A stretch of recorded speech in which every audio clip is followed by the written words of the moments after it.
खेसारी लाल यादव पहुंचे अखिलेश कश्यप के बहन के शादी में। नमस्कार दोस्तों, मैं धनंजय कुमार इसी के बारे में आप सभी को बड़ी अपडेट देने वाला हूं इस वीडियो में, तो वीडियो को लास्ट तक देखते रहें। और जो लोग मेरे चैनल को भी तो सब्सक्राइब नहीं किए हैं वो लोग कर लें, क्योंकि हमारे चैनल पर भोजपुरी का हर खबर सबसे पहले आता है। तो दोस्तों आप सभी को बताना चाहता हूँ, आज अखिलेश कश्यप की बहन की शादी है और भोजपुरी की दबंग स्टार खेसारी लाल यादव वहाँ पे मौजूद हैं। जी हाँ दोस्तों, रोहतास जिले में अखिलेश कश्यप का घर पड़ता है, वहीं पे खेसारी लाल यादव अब पहुंच चुके हैं, यानी कल ही का खेसारी लाल यादव जी पहुंच चुके हैं।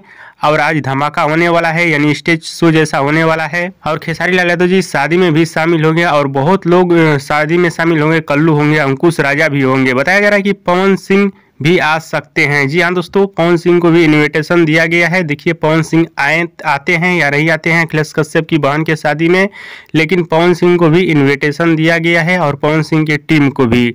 तो फाइनली खेसारी लाल यादव तो पहुंच चुके हैं बिहार के रोहतास जिले में। आज धमाका होने वाला है शाम तक, और विवाह में भी शामिल होने वाले हैं अखिलेश कश्यप के बहन के। तो वीडियो पसंद आया तो ज़्यादा लाइक करें, कमेंट करें, शेयर करें, सब्सक्राइब करें। धन्यवाद दोस्तों।